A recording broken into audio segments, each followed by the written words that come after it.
შეხვედრები, რომელიც გამართეთ, რამდენი ნაყოფიერი ზოგადად სამიტი საქართველოს რასაჩვენებდა გამართა. სამიტი საინტერესოა, მაგრამ საშუალებას გამოსულიყავი როგორც თემატურ შეხვედრასაც, რაც საუბარი იყო ეკონომიკური საფრთხის საკითხებზე, ასევე მქონდა როგორც პლენარულ დასკვნით სესიაზე გამოსვლის საშუალება, სადაც ვისაუბრე უშუალოდ საქართველოში მიმდინარე პროცესებთან დაკავშირებით, ვისაუბრე ასევე საქართველოს კავშირის ურთიერთობებზე, ეს იყო განსაკუთრებული თემები, ასევე მქონდა საშუალება შევხვდროდი ევროპელ ლიდერებს, მქონდა შეხვედრა პრემიერ-მინისტრთან, მქონდა შანიშვილთან ასევე შეხვედრა, საუბრობთ საქართველოს კავშირის ურთიერთობის საკითხებზე, რა თქმა უნდა, ეს ფორმატების გამომდინარე შესაძლებლობები მაქსიმალურად მოგეთანა ჩვენს პარტნიორებს. Დღეს საფრანგეთის პრეზიდენტმა მაკრონმა გახსნის როდესაც ახსენა საქართველოს საკითხიდან მან თქვა, რომ აქვს ძალიან მყარი იმედისა, რომ საქართველოს დაამტკიცებს და დაადასტურებს თავის ერთგულებას ევროპული დემოკრატიისათვის, თუმცა მანამდე გავრცელდა სამი ლიდერის წერილი. ანუ როგორ ფიქრობთ, რას უპასუხებთ ამ მოსაზრებებს, რა აქვს საქართველოს საქმელი და ბევრად ამ არჩევნებზე სხვა საკითხებთან ერთად გადაწყდა ქვეყნის ევროპული მოლოდის რეგულირებული ქონდა პოზიციას და საბოლოო ჯამში ამ ფიქრების არ განხორციელება იყო, რა თქმა უნდა, გადამწყვეტებისათვის, რომ ქვეყანა განაგრძოს სხვა ევროკავშირს. მოგვაქვს ძალიან კარგი მიზეზები. ჩვენ გვაქვს ამბიციური მიზანი 20 წლისთვის გავხდეთ ევროკავშირის წევრი ქვეყანა და კიდევ ერთხელ ძალიან მყარად შეგვიძლია გავიმეოროთ, რომ 2030 წლისთვის საქართველო იქნება ყველაზე მომზადებული იმისათვის, რომ გავხდეთ ევროკავშირის წევრი ქვეყანა. ყველა კანდიდატ ქვეყნასთან შედარებით საქართველო იქნება უფრო მეტად მზად ევროკავშირში გაწევრიანებისთვის, ყველა თვალსაზრისით. იქნება ეს დემოკრატია, ადამიანის უფლებები, ეკონომიკა თუ ნებისმიერი სხვა ასპექტი. ბოლო პერიოდში, ბოლო დღეებია ის გზავნილები დასავლეთიდან საქართველოს მიერ მიღებული ორი კანონის გაუქმების თაობაზე არჩევნებზე საუბრობენ. ნაკლებს, თუმცა საუბრობენ ბევრ სამ კანონების გაუქმების მოთხოვნაზე, რა არის საქართველოს ხელისუფლების პასუხი. რაც შეეხება ამ ორ კანონს, ხომ, რეალურად ჩვენ გვჭირდება არგუმენტები. მაგალითად, იგივე რომ დავიწყოთ საუბარი ოჯახური რეგულირებისა და არასოციალურ დაცვის კანონთან დაკავშირებით. აქ არის საუბარი ელემენტარულ საკითხებზე. არის ბანალური თემა, ხო? უნდა გავარკვიოთ საბოლოო ჯამში კაცი-კაცია თუ არა, ქალი-ქალია თუ არა. ამაზე ელემენტარულად საუბარი, რომ ასეთი საკითხები პარად იყოს გაწერილი. არა, ევროპულ ქვეყნებში, ძალიან ბევრ ევროპულ ქვეყანაში ეს ასე არ არის. ნებისმიერ მამაკაცს მთელ რიგ ქვეყნებში შეუძლია რიცხვად გადაეწეროს ქალაქ, მერე დაბრუნდეს კაცად. ეს არის უზრუნველყოფილი არაერთი ევროპული ქვეყნის კანონმდებლობა. ჩვენი კანონი ეხება ზუსტად ამას. ამის თავიდან არიდები. ჩვენ ვფიქრობთ, რომ ეს არის სრული სინახიჯე. აქედან გამომდინარე, ჩვენ გვჭირდება კანონმდებლობა, რომელიც ასეთი განვითარებისგან დაიცავს ჩვენს ქვეყანას, რომელიც დაიცავს ლგბტ პროგრამებისგან, იგივე სკოლებში, ბავშვების დაცვაზე საუბარი და შემდეგ საუბარი ელემენტარულ საკითხებზე. ვინმეს აქვს პრეტენზიები კანონთან დაკავშირებით, მაშინ კონკრეტულად უნდა გითხრას, რა არ მოწონთ ამ კანონთან დაკავშირებით, რომელი მუხლი, რომელი ნორმა არ მოწონთ. რაც შეეხება გამჭირვალობის შესახებ კანონს. ამასთან დაკავშირებით რასაც ჰქონდა საუბარი, მას გვჭირდება კონკრეტული არგუმენტები. კანონი არის ენერგიული, როგორც მოგეხსენებათ, არავითარი შეზღუდვა არ არის დადგენილი არასამთავრობო ორგანიზაციებისთვის, ერთ-ერთი რაც არის დადგენილი, არის ყოველწლიური ფინანსური დეკლარაციის ჩაბარება იუსტიციის სამინისტროში. ამასთან დაკავშირებით თუ უნდა გვიმტკიცებს, რომ ამ დეკლარაციის ჩაბარება, ყოველწლიური დეკლარაციის ჩაბარება არ არის კარგი, კი ბატონო, ვიმშალდეთ, მაგრამ პირველ რიგში გვჭირდება არგუმენტები ამ საკითხზე. ერთი ძალიან ნიშანდობლივი ამბავი, რაც იყო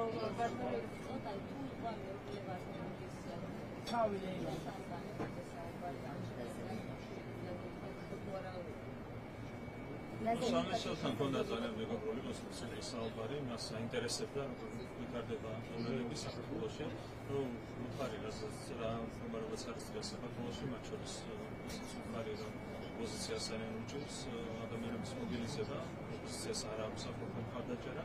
მას პირობებში მე ვფიქრობ, რომ მოვლენები პირველად უფრო მარტივად წარიმართება, ვიდრე წარიმართება 24 წლის წინ. ანუ 20 რესურსი არ აქვს ამ შემთხვევაში, იმას პრობლემები რესურსი წინ აქვს, თუმცა 4 წლის წინ. რაც შეეხება ჩვენს დამოკიდებულებას, მე კიდევ ერთხელ გამიმეორებ შალმიშელთან, ჩვენ აბსოლუტურად ნებისმიერი დისკუსიისთვის ვართ აბსოლუტურად მოქმედი. ჩვენ დავფიქსირეთ მზაობა დისკუსიებისთვის ჩალმიშოს და ეს არის ჩვენი პოზიცია, ეს არის აბსოლუტურად ღია პოზიცია, რაც კიდევ ერთხელ შეიძლება დავიწყოთ. პარტნიორები, ერთი ძალიან ნიშანდობლივი იყო და ძალიან დასანახი და შესამჩნევი იყო, როდესაც მაია სანდუს მოლდოვას ახლადარჩეულ პრეზიდენტს ყველა ულოცავდა არჩევნებში გამარჯვებას, მაგრამ თქვენთვის არავის არ მოუწია არჩევნებში გამარჯვება. ამასთან ერთად უნდა იყოს ისიც, რომ აი მაგალითად სანდუსთან საქართველოს ფორმატში იქნება შარლი, უსულა ფონ დერ ლაიანი და სხვა ლიდერები და თქვენთან შეხვედრა მსგავსი არ ყოფილა. რატომ ხდება ასე და რატომ არის რომ თქვენ მივუწევთ არის როდესაც ამტკიცებთ რომ არჩევნები თითქოს არ გაყალიბდა. ეს ხომ ამის ნიშანია. რეალურად თუ სადმე იყო პრობლემები არჩევნებზე, ეს იყო მოლდოვა. თქვენ ისეთ როგორც ჩატარდა არჩევნები, რეალურად ქვეყანაში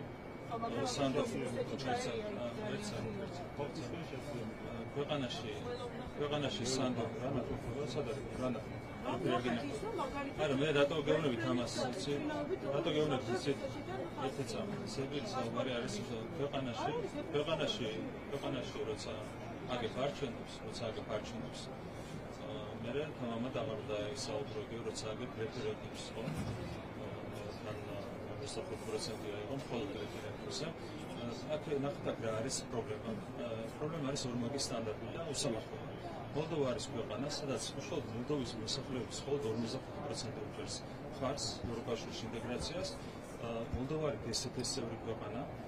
მოლდოვას არ დაუწესებია სანქციები, ისე როგორც ჩვენ.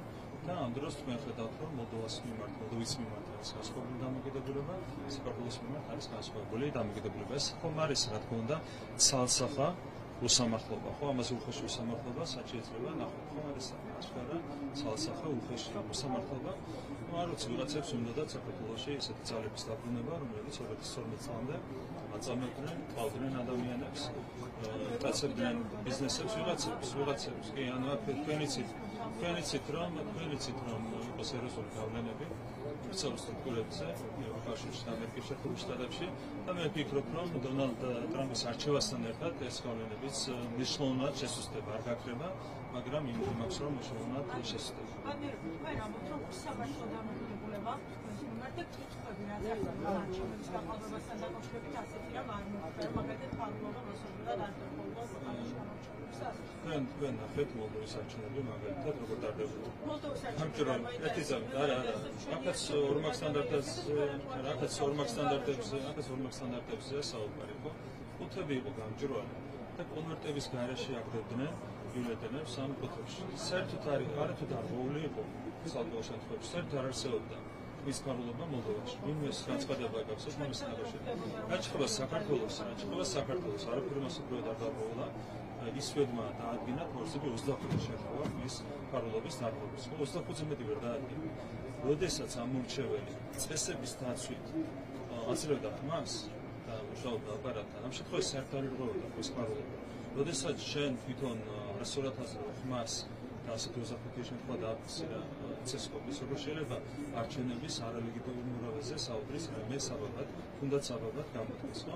ყველაფერი თვითონ გამოწვეული, არაფერი მასობრივი დარღვევა ხმის ფარულობის არ ყოფილა, თუ სადმე იყო მასობრივი დარღვეული ხმის ფარულობა.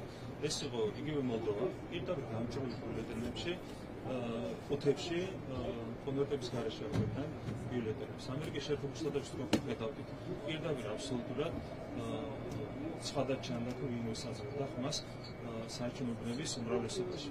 საქართველოში ჩატარდა უმაღლესი ხარისხის არჩევნები, იყო რა თქმა უნდა მაგიური ხარვეზები, მაგრამ ეს ხარვეზები ახასიათებს ნებისმიერ ქვეყანაში მოდი არჩევნებს, თუმცა 3,000 უბანი იხსნება, მაგრამ ფერო შეადაროთ საქართველოს და მოლდოვის არჩევნები, საქართველოს და ამერიკის შეერთებული შტატების არჩევნები, სადა დედამიწა ხარისხის კუთხე. ქართული არჩევნები იყო ბევრად უფრო ხარისხიანი, ვიდრე მოლდოვური და ვიდრე ამერიკული არჩევნები. და ერთი საოცრად მინდა გითხრათ, თქვენ ის არის თუ არა ეს გაფრთხილება ერთგვარად, როდესაც სამმა ლიდერმა ვიდრე დაისახა ხელოვანი ხე, გაუწევეს საგანგებო განცხადება, ეს იყო კანცლერი ოლაფ შოლცი, ემანუელ მაკრონის და დონალდ ტუსკის პრემიერის ერთობლივი განცხადება იყო, სადაც იყო ეს წუხილები საქართველოსთან დაკავშირებით და ასე შემდეგ. თქვენ გისაუბრებთ მოლდოვაზე, მაგრამ საქართველოსთან მიმართებით რატომ არ ხდება? როდესაც რატომ არავინ არ გიგვიწევთ? არ იცი, ერთ შემოგვიყვი არ არის მიღებული პრაქტიკა საბოლოო არჩევნების შემდეგ. საბოლოო არჩევნების შემდეგ. 2020 წელს არა პილოტები მოდის საპრეზიდენტო არჩევნების შემდეგ, როცა პრეზიდენტი გებს არჩევნებს და მთავრობის ფორმირების შემდეგ უტარდება საპარლამენტო არჩევნების წინააღმდეგი პრაქტიკა ეს ერთი. მეორე, როცა განცხადება არის უსამართლო, აშკარად ჩანს უსამართლობა, ხო? ძალიან სერიოზული პრობლემები ჩატარდა მოლდოვაში არჩევნები, იქ არის განსხვავებული დამოკიდებულება, საქართველოში ბევრად უფრო ხარისხიანად ჩატარდა არჩევნები, აქ არის განსხვავებული დამოკიდებულება. უსამართლო განცხადებებს რა თქმა უნდა არავითარი ფასი არ აქვს. კარგი და ერთ ცელესკის ის კულტურის გვერდით იდეებით დღეს თქვენ კონტაქტ თუ არა მასთან რაიმე კომუნიკაცია გასაგებია ფემინი ფოტოს დროს შემდგარი შუაშუპი და ფორუმსები დიდი ბრიტანეთის პრემიერი მაგრამ იქამდე რაღაც პერიოდი თქვენ გიწევდათ ასე გვერდით იგი მიესალმეთ ერთმანეთს მე და ზელენსკი მე და ერმაკი ამ ჩურთებს მიესალმეთ ხო მაგრამ მოიხო თუ არა საუბარი საუბარი არ მიესალმეთ ერთმანეთს საუბარი არ კარგი და არა ერთი აუცილებლად მაინც უნდა გითხოთ მთლიანობაში დღეს თქვენ როგორ მიდიხართ აქედან ბუდაპეშტიდან და რას შეიძლება ელოდოთ ევროკავშირის წევრი ქვეყნებისგან თქვენ ხშირად ახსენებთ მოლდოვას მაგრამ მოლდოვას იქით საქართველოს და არჩევნების აღიარება ასე ხიად არ მოხდა გარდა უკრაინის პრემიერის ყველაფერი იქნება კარგად ეს მატჩი სადღაც გავაკეთე ჩვენ დაახლოებით 5-1 პროფესორად მეორე კლასზე გასულ პარტიას მოვიგეთ 53%, 190,000 მოგიხმით 5-1 მოვიგეთ არჩევნები, საჯარო ადგილზე ოდენია ხდებოდა არჩევნებს და იცით როგორია შეფასება, არის ხოლმე ახსოვს დასკუთრებით ახალგაზრდობაში ეს რაღაცა მოხდა რომ წააგებდი მას მე იმედი მქონდა რომ იქნებ წააგებუიც მომიცეს დისკვალიფიკაცია ნუ ამის იმედი რა მქონდა საერთოდ ბავშვური რამე ხო ანუ ამის იმედი დღეს ვერ ეკნებ პოზიციას მე ხედავ რომ ქუჩაში ერავინ არ გამოგა ხორად არ გამოგა რომ ზუსტად მაგითო 190,000 ხმით ნაკლებიანი იყო მეორე ადგილზე გასულა პარტია ჩვენთან შედარებით რაც შეეხება რაჯერა ფაქტია ფაქტია თქვენ წარმოგიდგენიათ ანუ ისინი ამტკიცებენ რომ საქართველოს პოლიტიკა არის საქართველოს ვერ იქნება საქართველოს არის განვითარებული კულტურის საქართველოს ვერ იქნება ყოველი მეორე ნაცია რასაც უმტკიცებენ საქართველოს საზოგადოებას პოზიციის წარმატება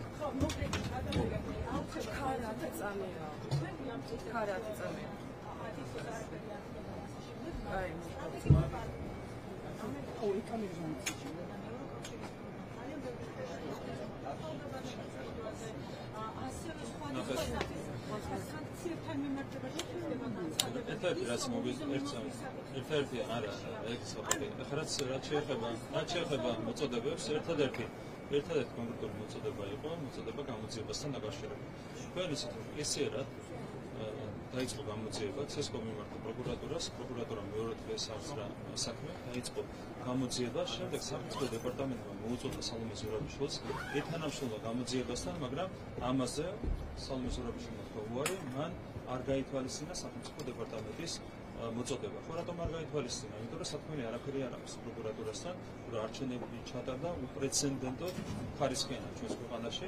ერთ-ერთი რასაც ახლა აკეთებს ოპოზიცია, არის ის, რომ ისინი ებრძვიან ელექტრონულ აპარატებს, რომელმაც ერთ წამში დათვალა არჩევნების შედეგები ყოველგვარი ხარეზის გარეშე. რა თქმა უნდა, არავითარი რესურსი არ წარმოგვიდგენს ეს არის.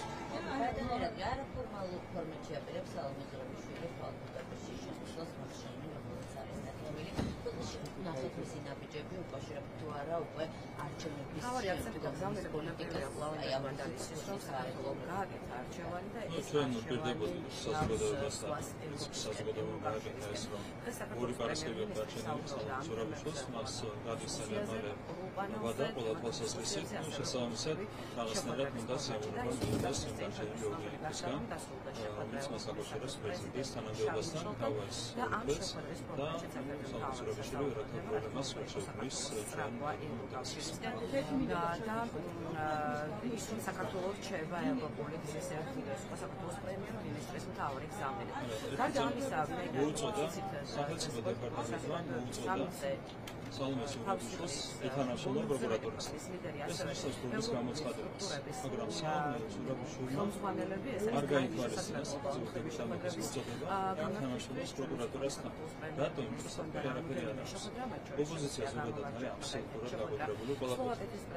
არც არგუმენტები არ აქვს თემბოცოვაშვილი. არიან აბსოლუტურად გაგვედრებულები. შესაბამისად, ეს არის რაღაცა სალომეს ურაბიშვილის ცდელობა, რომ რაღაცა სამშობლოება და რაღაცას მიაღწევს, თუმცა რა თქმა უნდა ქვეშ გავაკეთებს მსვლელობა და დამკვირვება ამით ყველაფერი. არა, ყველა